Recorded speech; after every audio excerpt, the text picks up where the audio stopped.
October 1972. The outskirts of Varna, Bulgaria. 22-year-old excavator operator Rachel Marinov digs a trench at a construction site. The bucket turns up something shiny from the ground. Marinov stops the machine, picks up the strange items, some bracelets, plates, rings, and puts them into a shoebox. He is neither a jeweler nor an archaeologist. He is just a working guy who thinks he has found something interesting. He took the box home. A few days later, he finally called the local museum. Rachel Marinov did not know that in his shoebox lay the oldest processed gold in the history of humanity. Older than the pyramids. Older than Sumer. Older than anything the world had ever found. And this discovery raised a question that science would answer in the next 50 years. Who were the people that buried this gold? And what is their relation to those we today call Bulgarians?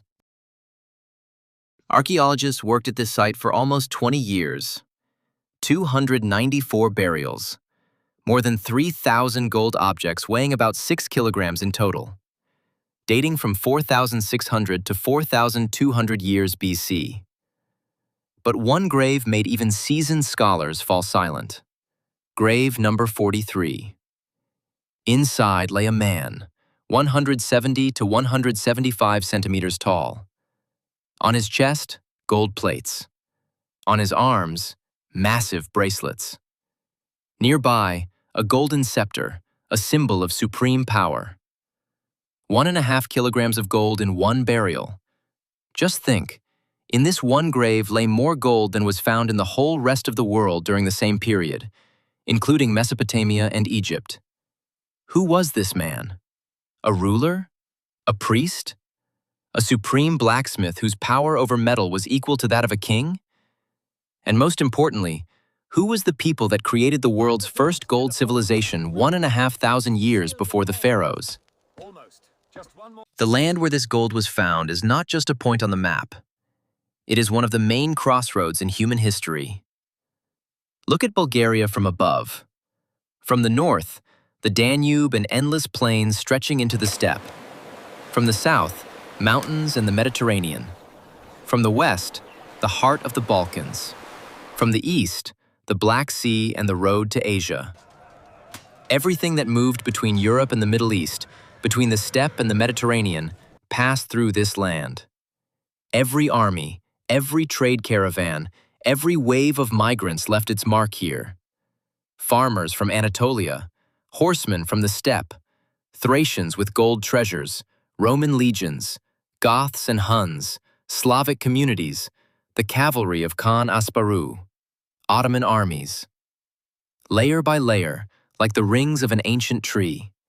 And today, genetics can read these rings.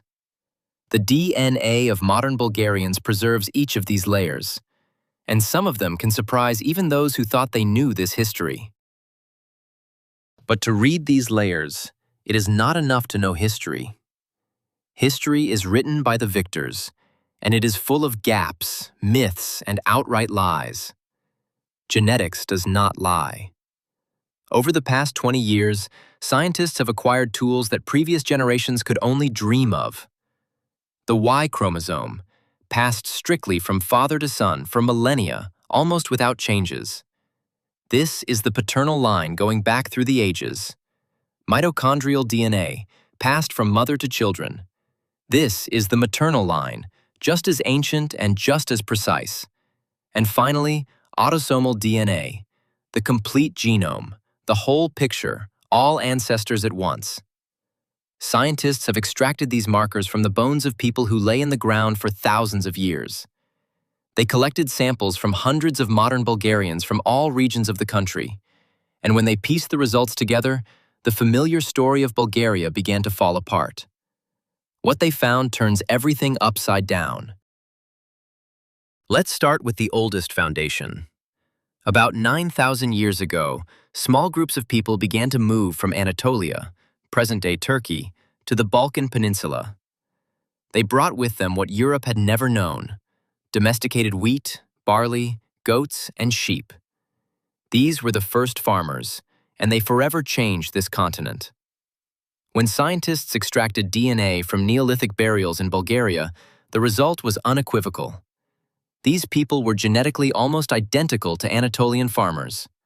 They did not mix with the local population immediately. They came and brought their world intact. The work of Sarno and colleagues, published in 2025, showed the scale of this heritage. 44% of the autosomal genome of modern Bulgarians traces back to these first farmers. Almost half.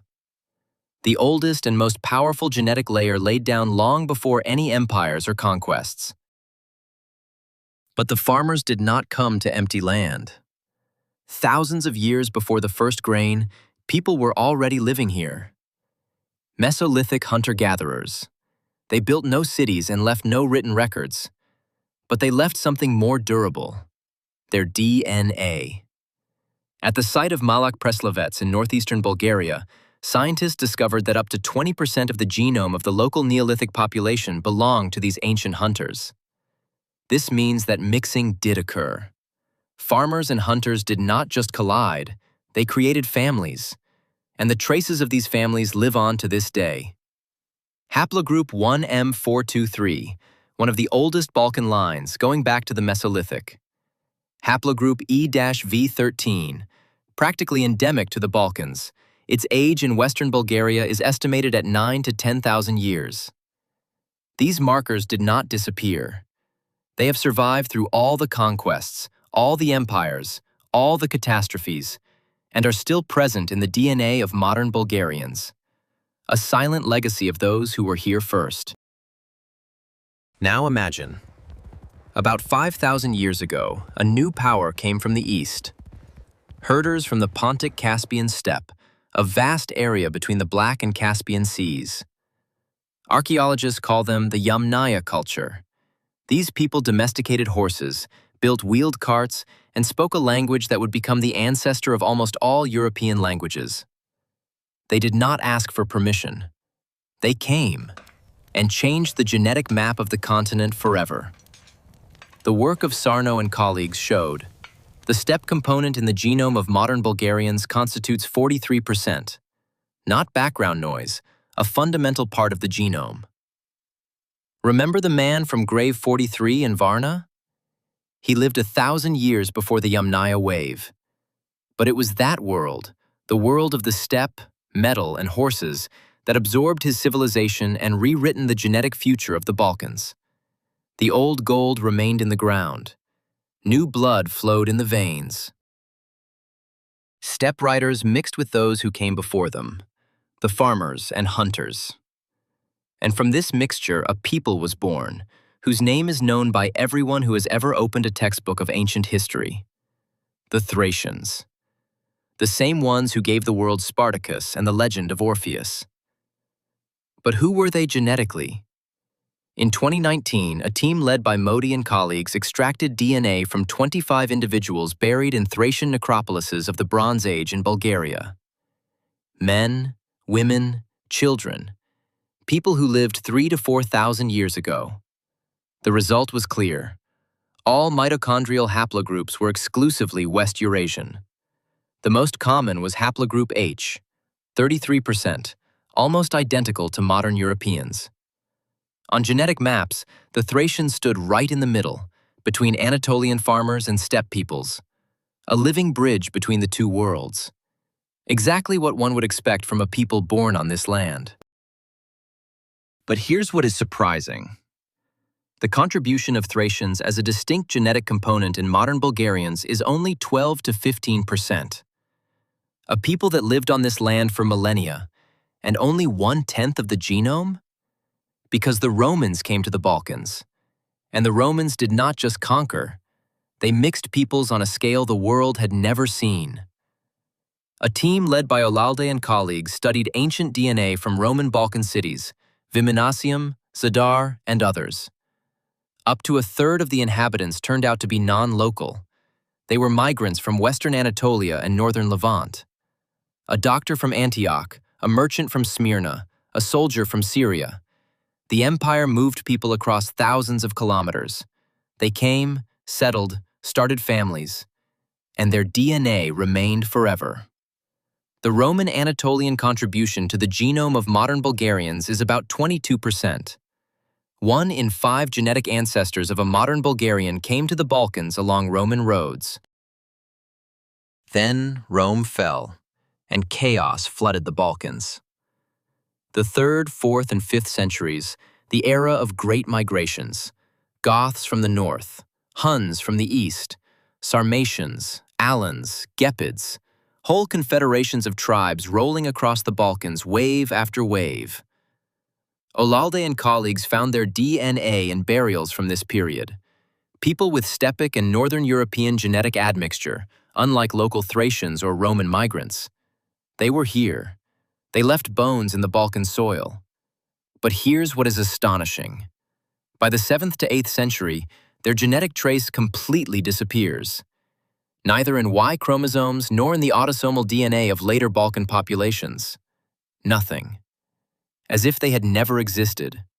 Whole peoples passed through this land, destroyed cities, burned provinces, and left no descendants. Ghosts that flickered through history. And this is an important lesson. Not every conqueror leaves a genetic trace. It is not enough to come with a sword. You need to stay with a family. And then came those who stayed. After the 6th century, Slavs began to penetrate into the Balkans. But they were not horse squads or military detachments. They were communities. Entire villages uprooted themselves and moved south. Men, women, children, old people. They brought with them not swords, but seeds. Not standards, but language, customs, and way of life. They settled in the lands that had been empty after the collapse of Rome and took root. Genetics confirms this with ruthless precision. Sarno and colleagues in 2025 assessed the Slavic contribution to the genome of modern Bulgarians. 56%. Not 15, not 20, 56. This is not a raid or a conquest. This is a mass migration that changed the genetic face of an entire region. Those who came with families triumphed over those who arrived with armies. And this is perhaps the main surprise of Bulgarian DNA. But it is not the last one. In the 30s of the 7th century, Khan Kubrat united disparate Bulgarian tribes into a single state, Great Bulgaria, stretching between the Caucasus and the Danube. Before his death, he gathered his 5 sons and gave them a testament that became legendary. A bundle of sticks that cannot be broken together, but can easily be snapped one by one. Stay together. The sons broke the covenant. The people split. The eldest, Batbayan, stayed on the steppe and submitted to the Khazars. Kotrak led his people to the Volga. Thus, Volga Bulgaria was born. Asparu took his part of the people southwest across the Danube. In 681, he defeated the Byzantines and founded a state that exists to this day, Bulgaria. One people, scattered from the Volga to the Balkans. But who were they? Textbooks provided a simple answer for decades. Turkic-speaking nomads from Central Asia, a small warrior elite that subjugated the masses of Slavs. It seemed like an axiom. And then DNA spoke. Nesheva and colleagues did what no one had done before.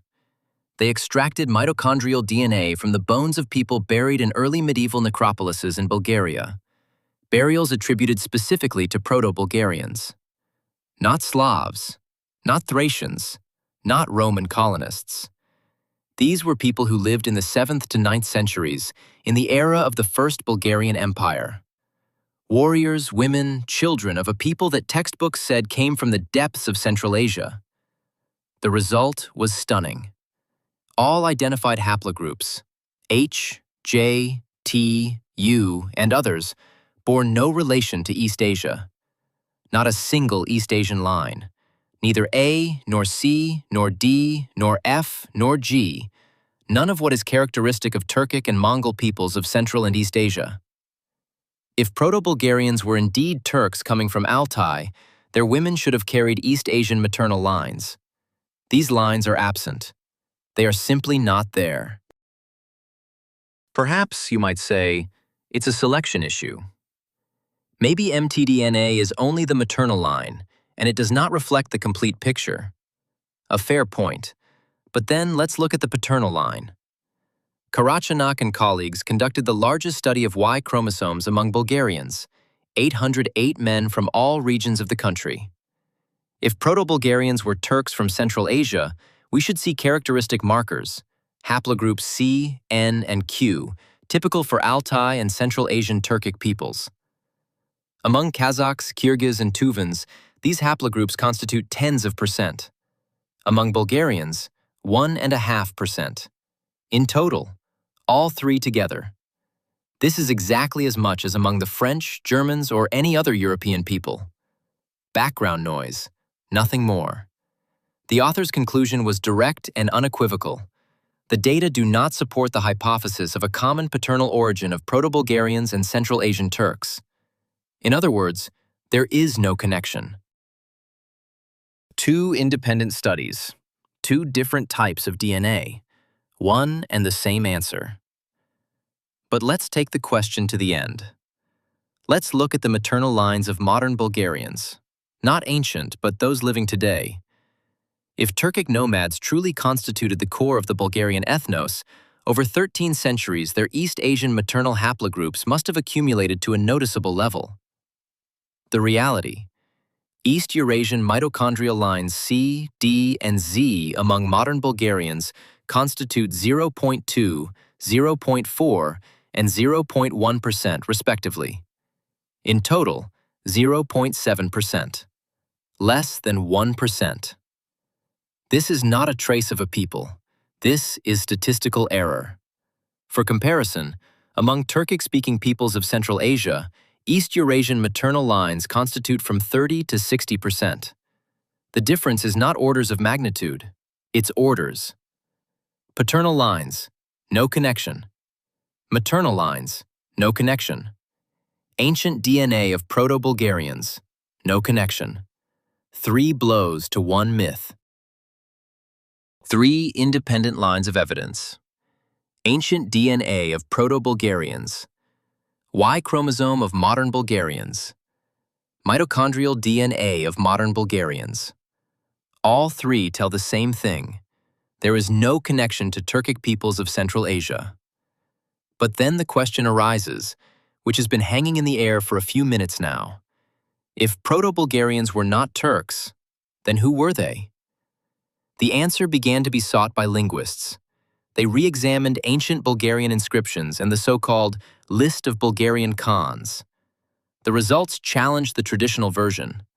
The grammatical constructions of these texts do not fit into the Turkic language family. Instead, they reveal parallels with Eastern Iranian languages, Pamir languages. In modern Bulgarian, hundreds of words in the sphere of kinship, body parts, everyday vocabulary remain unexplained by either Slavic or Turkic roots. But they have direct parallels in Iranian languages. Words that survived 13 centuries of Slavicization. Words that refuse to disappear. The discussion is not closed, but genetics and linguistics are increasingly pointing in one direction. The most likely picture emerging from the genetic and linguistic data looks like this. Proto-Bulgarians were a West Eurasian steppe people formed in the space between the northern Black Sea and the North Caucasus. Not Turks from Altai, likely an Iranian-speaking population whose homeland is associated with Bactria and Pamir. And here is the important part. This was not a small horse squad, not a handful of warriors subjugating a mass of Slavs. In a letter from the Khazar king Joseph, dated to the 10th century, it is stated directly, the Bulgarians were numerous, more numerous than the Khazars, numerous as sand in the sea. Kubrat's state spread over a vast area between the Caucasus and the Danube. After its disintegration, separate parts of this people were able to establish several independent states at a great distance from each other. A small detachment does not divide a continent. This was a true nation, a steppe, West Eurasian one. A nation whose history has been distorted by a foreign label. Now let's put everything together and look at the full genetic picture.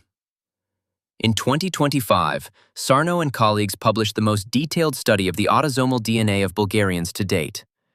38 people from 7 regions of the country, more than 370,000 genetic markers. The result? 44% of the genome traces back to Anatolian farmers, 43% to steppe herders of the Bronze Age, and 10 to 13% to Mesolithic hunter-gatherers. 3 ancient streams merging into one people. On genetic maps, modern Bulgarians are closest to Romanians, Northern Macedonians, and continental Greeks. Not to Turks. Not to peoples of Central Asia. To their neighbors in the Balkans. And one more important detail. Within Bulgaria itself, pronounced genetic differences between regions are not found. From Sofia to Varna, from the Danube to the Rhodopes, this is one genetically homogeneous people. But one mystery remains unsolved, and it gives no peace to either geneticists or historians. We know that Protobulgarians were a West Eurasian steppe people. We know that they were not Turks. But to isolate their specific genetic contribution to modern Bulgarians, to separate it from the general steppe background, is almost impossible. The problem is that the Yamnaya wave of the Bronze Age, Sarmatians, Alans, and Proto-Bulgarians carry similar genetic markers. They all come from one steppe world. Their signals overlap. To untangle this knot requires one thing: whole genome data from Bulgarian elite burials of the 7th to 10th centuries. The graves of Bulgarian Khans, warriors, nobility. DNA of people whom we can definitely identify as Proto-Bulgarians. So far, such data is not publicly available. But when they appear, and they will appear, it could rewrite everything we know. The last layer of the palimpsest is waiting to be read. So here's what we know. The DNA of modern Bulgarians is a living palimpsest into which dozens of peoples have inscribed their lines for millennia. Mesolithic hunters, the first to come here, farmers from Anatolia, steppe horsemen, Thracians who became a bridge between the two worlds, Roman settlers, Slavic communities contributing more than half of the genome, and Proto-Bulgarians, a mysterious West Eurasian people whose true history is just beginning to unfold. They all met at this crossroads and became one people. Remember excavator operator Raicho Marinov and his shoebox? He had no idea that he stood on the ground soaked with the entire history of Eurasia. What surprised you the most? The 56% of Slavs? Or the complete absence of Turkic markers among Proto-Bulgarians? Write in the comments. Subscribe so as not to miss the next episode. We are just getting started.